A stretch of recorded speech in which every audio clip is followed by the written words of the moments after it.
പ്രതികരണം നടത്തുകയൊക്കെ ചെയ്ത വലിയ ഒരു മുഹിബ്ബുർ റസൂലാണ് ബഹുമാനപ്പെട്ട ഉവൈസുൽ ഖർനി റളിയല്ലാഹു അൻഹു. ആ സ്നേഹമാണ്, അവിടെയാണ് അതിൻ്റെ വില. നമ്മൾ അവരെ തേടിയാണ് എത്തിയിട്ടുള്ളത്. ആ ഉദ്ദേശത്തിനാണ് നമുക്ക് കൂലി. ഇതേപോലെ എന്തെങ്കിലുമൊക്കെ ഒന്ന് ചെയ്യാൻ അള്ളാഹു നമുക്കും ഭാഗ്യം നൽകട്ടെ.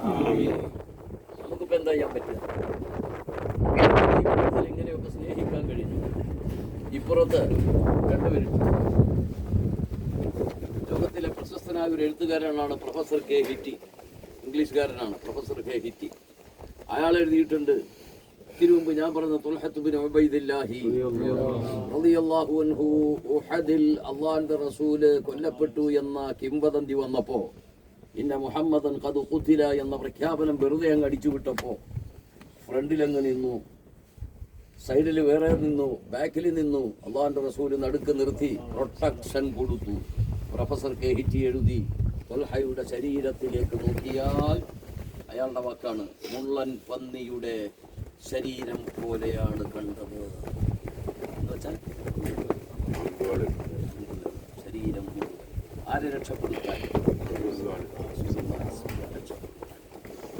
അങ്ങനെയൊക്കെ നേർക്ക് നേരെ സഹായിച്ച ആളുകളുണ്ട്. ഇവരെ പോലെ നമ്മുടെ ബഹുമാനപ്പെട്ട ഇമാം ബൂസൂരി റളിയല്ലാഹു അൻഹുവിന്റെ പേരിൽ മൗലിദും മറ്റുമൊക്കെ നടത്തുന്ന ആളുകളുണ്ടല്ലോ.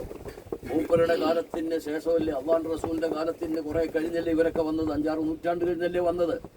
അവർക്ക് ഇനി എന്താ ഖിദ്മത്ത് ചെയ്യാൻ പറ്റുക?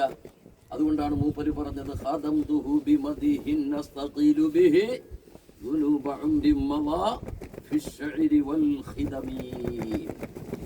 ഭരണാധിപനായിരുന്ന അയ്യൂബിന്റെ ഭരണകാലത്ത് കൊട്ടാരങ്ങളിൽ കവികൾ പാടി, കവിതകൾ പാടി രാജാക്കന്മാരെ സുഖിപ്പിച്ചുകൊണ്ടിരുന്നു ഞാൻ. ഫിശ്ശഇരി വൽ ഖിദമി, അവർക്ക് ഖിദ്മത്ത് ചെയ്തു, അവർക്ക് പാടി. അതൊക്കെ വെറുതെയാണെന്ന് എനിക്ക് തോന്നി. എനിക്ക് രക്ഷപ്പെടാനുള്ള മാർഗം പിന്നെ ഞാൻ തെരഞ്ഞെടുത്തു. ഖദംതുഹു ബിമദിഹിൻ അസ്തഖീലു ബിഹി സ്വല്ലല്ലാഹു അലൈഹി വസല്ലം സയ്യിദനായ റസൂലല്ലാഹ്. ജീവിതങ്ങളെ കൊണ്ടാണ് എല്ലാവരും രക്ഷപ്പെട്ടത്. അപ്പോൾ നമുക്കും അങ്ങനെ എന്തെങ്കിലുമൊക്കെ ജീവിതത്തിൽ ചൊല്ലിയോ പറഞ്ഞോ